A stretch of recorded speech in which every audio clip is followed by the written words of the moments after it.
Você já ficou olhando para o celular esperando uma mensagem que não veio? Não é pergunta. É confirmação. Porque quem chegou até esse vídeo já viveu isso. Já viu o tempo passar na tela. Já releu a última conversa tentando entender onde exatamente o tom mudou. Já sentiu aquele aperto no peito que não tem nome, mas tem rosto. E o rosto é dela. Você sabe de quem estou falando. E sabe também que não deveria estar tão preso nisso. Que já tentou se distrair. Que já se prometeu que ia parar de pensar. Que já começou a digitar uma mensagem e apagou antes de mandar porque sabia que mandar seria um passo que não dava para desfazer. Esse vídeo não vai te dizer o que mandar. Mas vai nomear o que está acontecendo com você. E às vezes, só ter um nome para o que dói já é diferente de carregar em silêncio. Se o que eu estou descrevendo parece familiar demais, talvez esse seja o seu lugar. Esse canal existe para quem sente coisas que não cabem em conversa de bar. Se inscreve. Não precisa de mais motivo do que esse. E se em algum ponto desse vídeo você se reconhecer de um jeito que não esperava, não precisa dizer nada. Mas você vai saber. E eu também. Agora deixa eu te contar o que está acontecendo com você. Não a versão que você conta para os outros. A versão real. A que fica acordada com você. Tem um momento que a maioria dos homens não consegue identificar com precisão, mas sente com uma clareza que incomoda. O momento em que a dinâmica virou. Em que você passou de alguém que estava sendo buscado para alguém que estava, aos poucos, sem perceber, começando a buscar. Em que a energia da relação trocou de lado. E você ficou do lado errado. Não foi uma traição. Não foi uma briga. Não foi uma declaração de que acabou. Foi ela demorando mais para responder. Foi uma conversa que esfriou sem motivo aparente. Foi a sensação de que a mesma mulher que antes criava pretextos para estar com você estava agora, sem dizer isso diretamente, criando pretextos para não estar. E você percebeu. Claro que percebeu. Só fingiu por um tempo que não. Porque perceber é o início de uma dor que você ainda não estava pronto para sentir. Esse vídeo vai falar sobre essa dor. Sobre o comportamento que vem de fora e o conflito que fica por dentro. Sobre o que você faz, o que você pensa, o que você esconde de si mesmo. E sobre a verdade que está no fundo de tudo isso, quieta, esperando você parar de correr o suficiente para olhar para ela de frente. Não vai ser fácil. Mas vai ser honesto.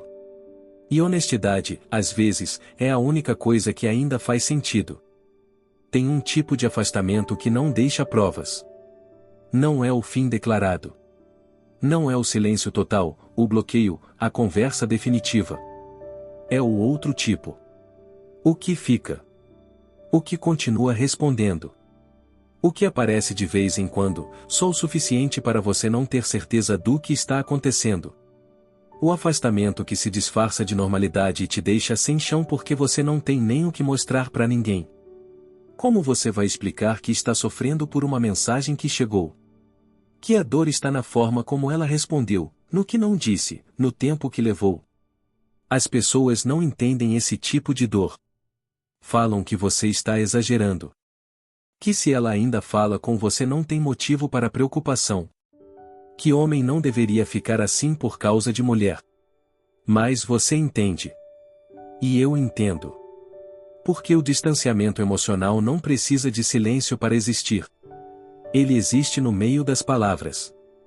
Na qualidade da atenção. No que sumiu sem que ninguém decretasse a saída. Antes, quando ela mandava a mensagem, havia algo por trás das palavras. Era o ritmo. A frequência. A iniciativa. A sensação de que do outro lado havia alguém que estava escolhendo, a cada mensagem, estar ali. Que podia estar em outros lugares e estava ali.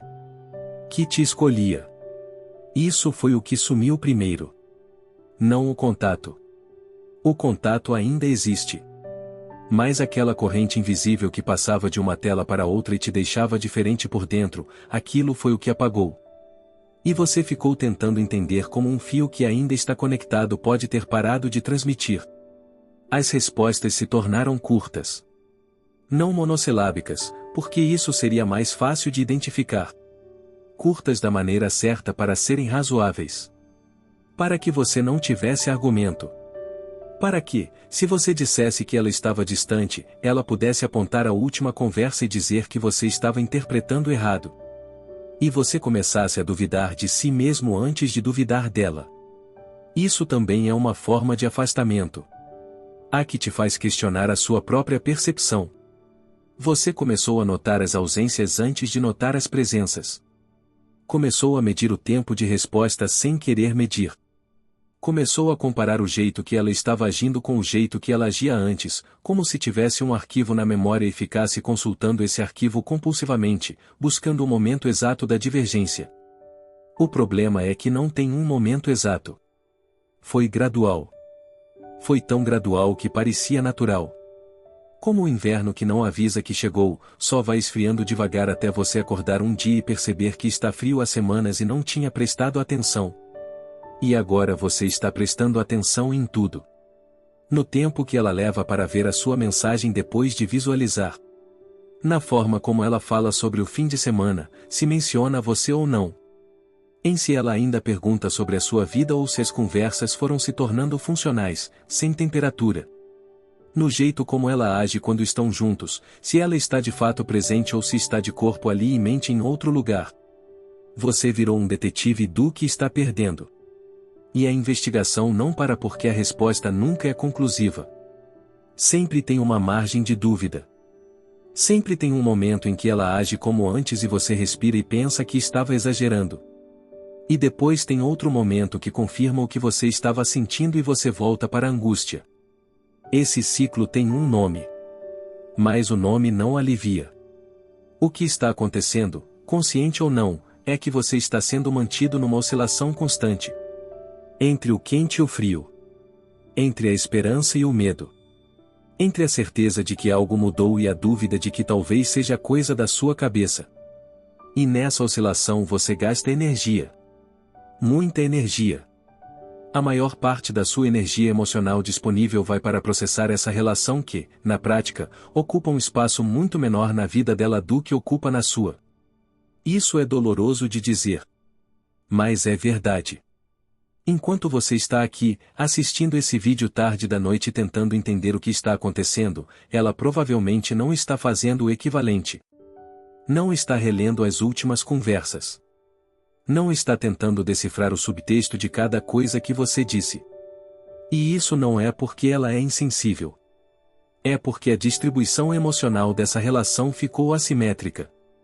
Você está do lado que sente mais. E o lado que sente mais também é o lado que perde mais. Você sabe disso. É por isso que você está tentando fazer ela correr atrás de você. Não por ego. Não por vaidade.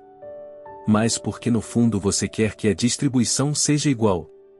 Quer que ela também pense em você quando não está com você. Que também sinta a ausência. Que também tem aquele impulso de mandar mensagem sem motivo, só porque lembrou de você. Quer ser escolhido da mesma forma que escolhe. E essa é a coisa mais humana e mais dolorosa desse vídeo inteiro. Ela não está te punindo. Não está fazendo isso de propósito. Está simplesmente agindo de acordo com o que sente, que é menos do que antes. E como não é uma pessoa cruel, continua presente o suficiente para não precisar enfrentar a conversa difícil. Continua cordial. Continua respondendo. Continua aparecendo às vezes. Mas a presença que fica não é a presença que você quer. É uma presença de manutenção. Que te dá o suficiente para você não ir embora, mas não o suficiente para você estar bem. E você fica. Porque o suficiente ainda é alguma coisa. O problema com o suficiente é que ele vai encolhendo. O que era suficiente semana passada não é suficiente hoje. Porque você está se acostumando a aceitar menos. Está normalizando uma dinâmica que, se você descrevesse para si mesmo há um ano, reconheceria como insatisfatória. E dentro dela, parece impossível sair. Parece que a saída vai doer mais do que ficar. E talvez doa mesmo. Mas a pergunta que você ainda não fez com honestidade é essa: e ficar também está doendo. Ficar só dói de um jeito que você já aprendeu a suportar. Tem uma coisa específica que acontece com homens nessa posição que raramente é falada com clareza. A cultura diz que você não deveria estar assim. Que homem não fica obcecado. Que homem parte para o próximo. Que sentir demais por uma mulher é sinal de fraqueza ou de que você não tem o que fazer da vida. E então você carrega isso em dobro. A dor da situação em si. E a vergonha de estar sentindo essa dor. 2 pesos logo de saída. Antes mesmo de entrar no que está acontecendo por dentro. O que ninguém vê é o que acontece depois que você coloca o celular para baixo. O que acontece no espaço entre receber a mensagem dela e responder, onde você tem uma fração de segundo para decidir o tom, a velocidade, se vai parecer animado demais ou frio demais ou exatamente na medida certa que não vai afastá-la ainda mais. Esse cálculo constante. Essa vigilância permanente sobre si mesmo. Esse esforço de ser a versão de você que ela vai querer de volta. Isso não é fraqueza. É exaustão. E é silenciosa. Por que você não pode contar para quase ninguém o quanto pensa nisso? Não da forma verdadeira. Pode dar por cima, pode dizer que está em uma situação complicada com alguém. Mas a extensão real, a quantidade de horas que esse peso ocupa, a forma como ele contamina outras partes da sua vida, a frequência com que você se pega no meio de outra coisa pensando nela, isso você não mostra. Porque mostraria o quanto você está preso. E você não quer parecer preso. Não quer nem para você mesmo. Então você carrega em silêncio. E no silêncio, a mente faz o que a mente faz quando não tem o que se segurar. Ela cria. Cria cenários. Cria interpretações. Pega uma frase comum e vira e revira até encontrar um significado que confirme o que você teme ou, nos dias melhores, que negue. Tenta encontrar lógica em algo que pode simplesmente não ter lógica, que pode ser apenas uma mulher perdendo o interesse sem razão específica, sem que nada que você tenha feito ou deixado de fazer tivesse poder de mudar isso. Mas aceitar essa possibilidade é difícil demais. Porque se não foi nada que você fez, então você não tem controle. E se você não tem controle, então está à mercê de algo que pode simplesmente ir embora, sem aviso, sem explicação, sem que você tenha qualquer poder sobre o resultado. E esse não é um pensamento que se consegue habitar por muito tempo sem desmoronar. Por isso você prefere achar que foi algo que você fez. Que foi uma fala errada. Que foi um momento em que mostrou demais. Que foi quando você demonstrou que se importava antes de ela demonstrar. Que foi quando você ficou disponível demais cedo demais. Que foi você. Porque se foi você, você pode consertar. Pode ser mais frio, mais distante, mais calculado, mais a versão de você que ela queria de volta. O controle é uma ilusão, mas é uma ilusão confortável. E você está se agarrando a ela porque o que está do outro lado, a possibilidade real de que isso está simplesmente acabando e que você não tem poder sobre isso, é aterrorizante de um jeito que você não esperava sentir. Não é fraqueza. É o medo de perder algo que ainda está lá. Mas aqui está o que é cruel nesse processo. Quanto mais você tenta controlar, mais você se perde. A versão de você que está tentando ser o que ela precisa é cada vez menos você. É uma performance. E performances cansam, tanto quem faz quanto quem assiste. E há uma parte de você que sabe disso. Sabe que quando você espera deliberadamente antes de responder, quando você tenta parecer ocupado de uma forma que não é natural, quando você calibra cada palavra para produzir uma reação específica nela, você está traindo a si mesmo. E essa desonestidade tem um custo. O custo é a autoestima que vai se erodindo silenciosamente cada vez que você age de um jeito diferente do que sente. Cada vez que você faz isso, você envia a si mesmo uma mensagem.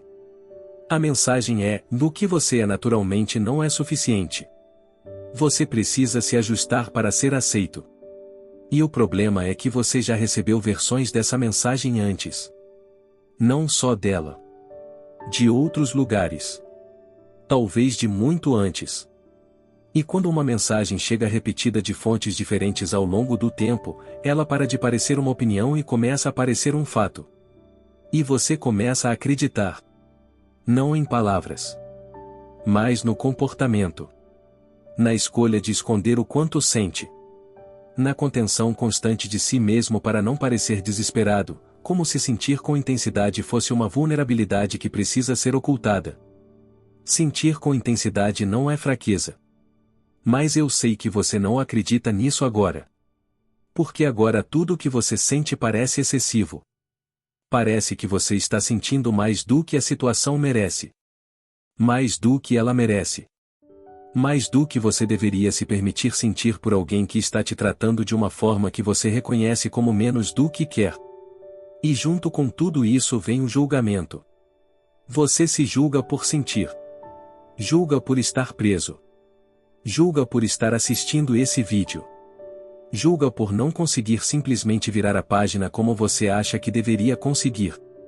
Como se a cabeça tivesse o poder de desligar o que o peito está sentindo quando ela manda o comando.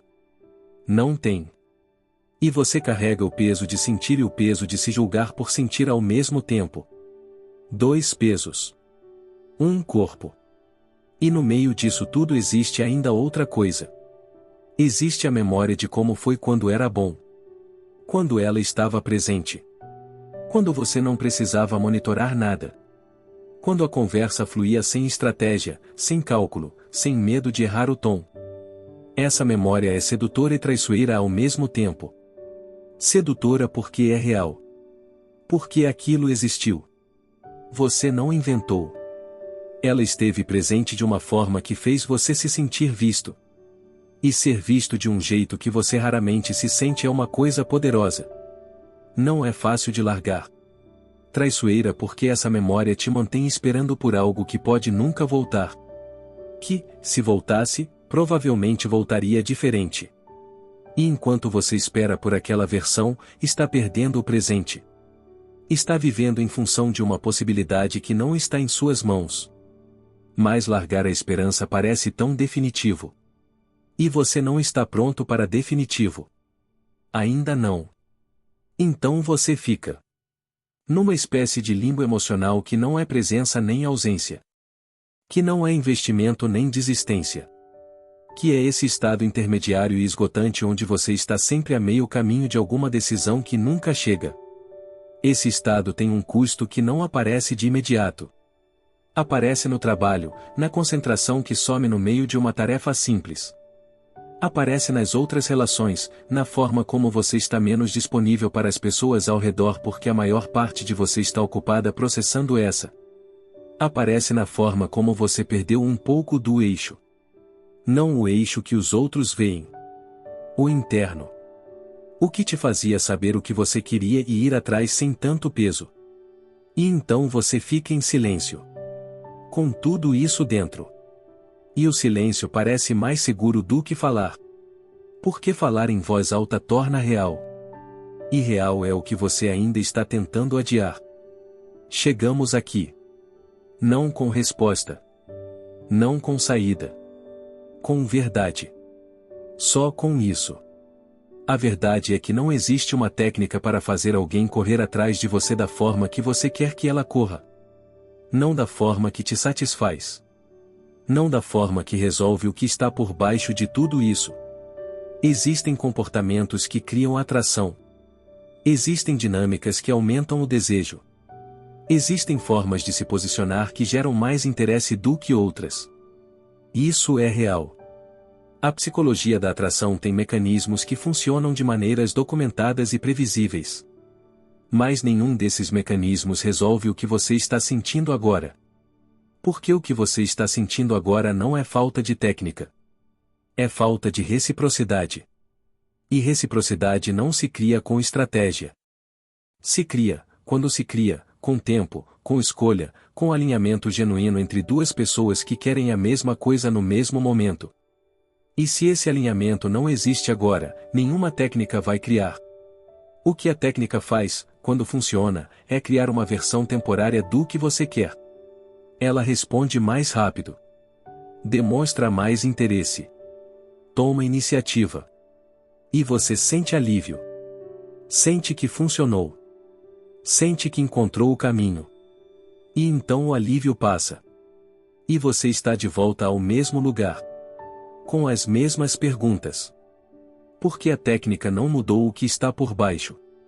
Não mudou o que ela sente de fato. Não mudou o que você precisa de fato.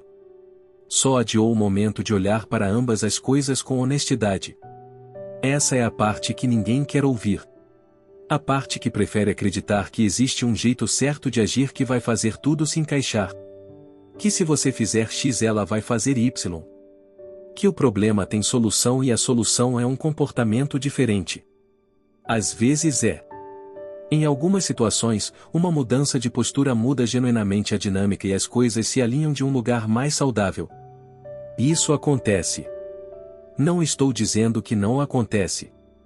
Mas na maioria das vezes que um homem está onde você está, exausto, calculando, monitorando, sentindo que precisa se ajustar constantemente para manter alguém perto, o problema não é o comportamento que ele está tendo. O problema é a relação. O problema é que ele está trabalhando demais para sustentar algo que deveria ser sustentado por duas pessoas. E trabalhar demais para sustentar algo sozinho é exaustão disfarçada de amor. Não estou dizendo que você não sente o que sente. Estou dizendo que o que você está fazendo pelo que sente está custando mais do que deveria custar. Que o preço que você está pagando para se manter nessa situação, em termos de energia, de autoestima, de espaço mental, é um preço alto. E que você está pagando sem receber o equivalente de volta. Isso não é crítica. É observação. E a observação mais dolorosa de todas é a seguinte. Você sabe que está pagando mais. Já sabe. Não precisa que eu diga. Sente no cansaço. Sente na forma como você está diferente dos últimos meses. Sente quando se pergunta quando foi a última vez que você se sentiu leve de verdade. Você sabe. E ainda assim está aqui. Procurando um jeito de continuar. De fazer funcionar. De não ter que largar algo que, mesmo não te dando o que você precisa, ainda te dá alguma coisa. E aquela alguma coisa parece, nos momentos mais pesados, ser melhor que nada. Mas aqui está a verdade mais silenciosa de todas. Aquela alguma coisa está te custando muito mais do que parece. E o nada que você teme, a ausência, o espaço depois que algo termina, não é o que você imagina que é. O nada que você teme tem a mesma forma do descanso. Do silêncio que não dói. Do espaço onde você para de monitorar, de calcular, de se ajustar, e começa a simplesmente existir de novo. Você ainda não sabe disso porque não chegou lá. Mas existe uma versão de você, do outro lado desse peso que você está carregando, que não está obcecada com o celular. Que não está calculando o tempo entre enviar e responder. Que não está analisando o subtexto de cada frase. Que está fazendo outra coisa. Qualquer outra coisa. E conseguindo estar presente nessa outra coisa. Não estou dizendo que ela está em paz. Não estou prometendo superação ou que vai passar rápido. Estou dizendo que existe uma versão sua que não está nessa dor específica. Porque esse vídeo não é sobre como chegar em lugar nenhum. É sobre onde você está agora. É sobre dar um nome ao que você está sentindo para que ele pese um pouco menos dentro de você. Você está sentindo que não é suficiente. Que precisa se ajustar para ser escolhido. Que o interesse dela, na forma que você quer, precisa ser conquistado a cada momento, nunca simplesmente recebido. Que há algo em você que, se aparecer demais, vai afastar. Que precisar é um sinal de que algo está errado com você. Tudo isso está dentro de você agora. E provavelmente não chegou só com ela. Provavelmente tem raízes mais antigas. Provavelmente é algo que você carrega há muito mais tempo do que essa história dura. Ela só tornou visível o que já estava lá. Essa é a função que certas pessoas têm na nossa vida. Não por maldade. Mas pela forma como o que elas fazem, ou deixam de fazer, ilumina exatamente o lugar que ainda dói. E o lugar que ainda dói em você quer uma prova. Quer a prova de que é suficiente. De que merece ser escolhido. De que sua presença tem peso. De que sentir com intensidade não vai fazer as pessoas ir embora. Você quer que ela corra atrás de você porque no fundo você quer a prova de que é escolhido sem precisar se diminuir para isso. Essa prova que você quer. Ela não pode te dar. Não porque é incapaz. Mas porque prova não funciona dessa forma. Mesmo que ela voltasse agora, mesmo que corresse atrás, a prova seria temporária. Duraria até a próxima vez que ela se distanciasse. Até a próxima vez que a dúvida voltasse. Até a próxima vez que você precisasse da confirmação de novo. A prova que você está buscando nela é uma prova que só você pode se dar. E isso é a coisa mais difícil e mais verdadeira que eu posso dizer. Uma verdade que vai continuar sendo verdade depois que esse vídeo acabar. Que você vai carregar de volta para o celular quando pegar ele daqui a pouco para ver se tem alguma mensagem nova. E talvez tenha. E talvez não tenha. E de qualquer jeito, você vai saber que a prova que você procura não está lá. Só não vai saber, ainda, onde está.